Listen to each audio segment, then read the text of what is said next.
আসসালামু আলাইকুম। আমি একটা ছয়ছাটি সায়া কাটা দেখাচ্ছি, আপনারা মনোযোগ সহকারে দেখেন। কাপড়টা আছে 2 গজ 6 গিরা, 2 গজ 6 গিরা কাপড়। এ থেকে আমরা একটা ছয়ছাটি সায়া কাটবো।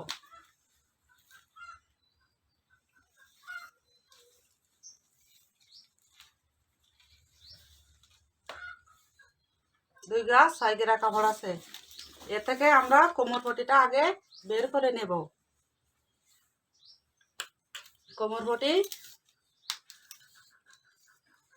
এই কাপড়টা এইভাবে ভাঁজ করে নিতে হবে।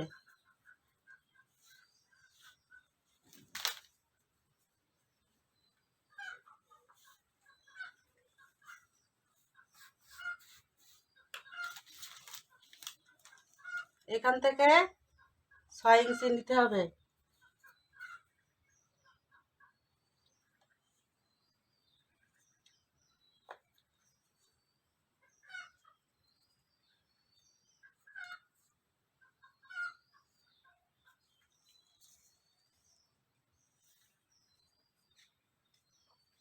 এই 6 ইঞ্চিতে আমরা দাগ মিলালাম।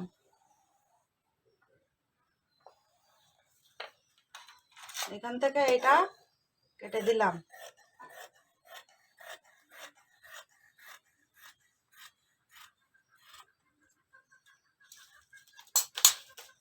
এবারে সম্পূর্ণ সেটটা ভাঁজ করে নিলাম।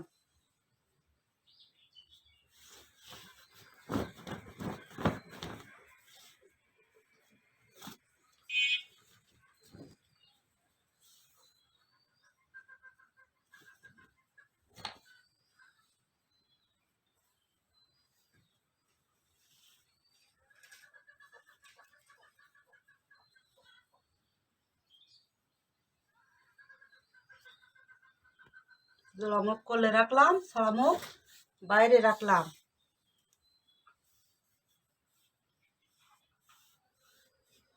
দুই গজ 6 গিরা সেট, কারণ বড় সায়া হবে ফুল সায়া, এতে কোমর পটিতে একটু জুড়তে হবে। এই জন্য আমরা কোমর পটি নিলাম 5.5 ইঞ্চি। বরের জোড়ামুখী থেকে নিলাম 5.5 ইঞ্চি। ছাড়ামুখী নিলাম 5.5 ইঞ্চি। এইখান থেকে এইখানে আমরা দাগ মিলাবো।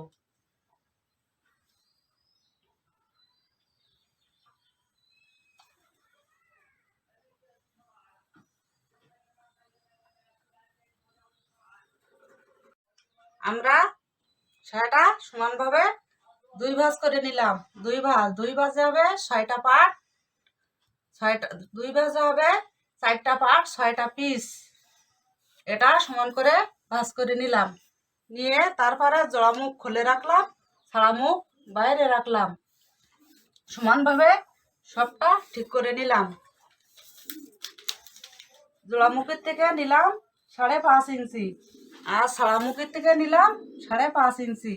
ছাড়ামুখের থেকে 5.5-এর থেকে জোড়ামুখী 5.5-এ দাগ মিলাই দিলাম। এটা সমানভাবে কেটে দিতে হবে। দাগে দাগে মিলাইয়া কাটতে হবে।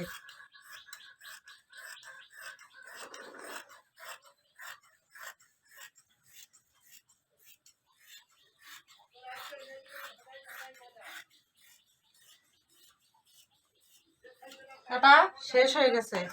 এখন জোড়ামুখ আমার কোলে আছে, সারামুখ বাইরে আসে। এইখানে ধরে এটা এইভাবে নিয়ে বরের মুখ জোড়ামুখের সাথে মিল করতে হবে।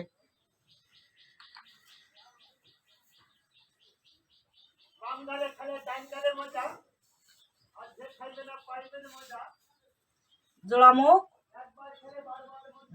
বরের মুখ জোড়ামুখ এক সমানে আছে, আর সারামুখ কাটামুখ বাইরে। সম্পূর্ণ ঝুল কাপড়ের ঝুল আছে 40 ইঞ্চি। 40 ইঞ্চি এইখান থেকে এইখানে যাব 40 ইঞ্চি, এখানে গেলেও 1 ইঞ্চি। 40 ইঞ্চিতে দাগ দিতে হবে। এইখান থেকেও 1 ইঞ্চি কম নিতে হবে। এটা রেক্টান শেপ দিতে হবে। এখান থেকে এইখানে দাগ মিলাতে হবে।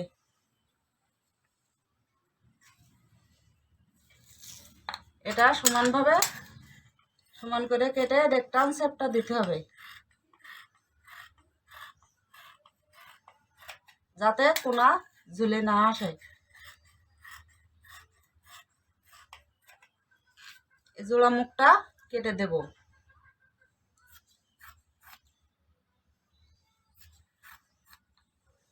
এইখানে একটা জোড়া মুখ আছে, এটাও কেটে দেব।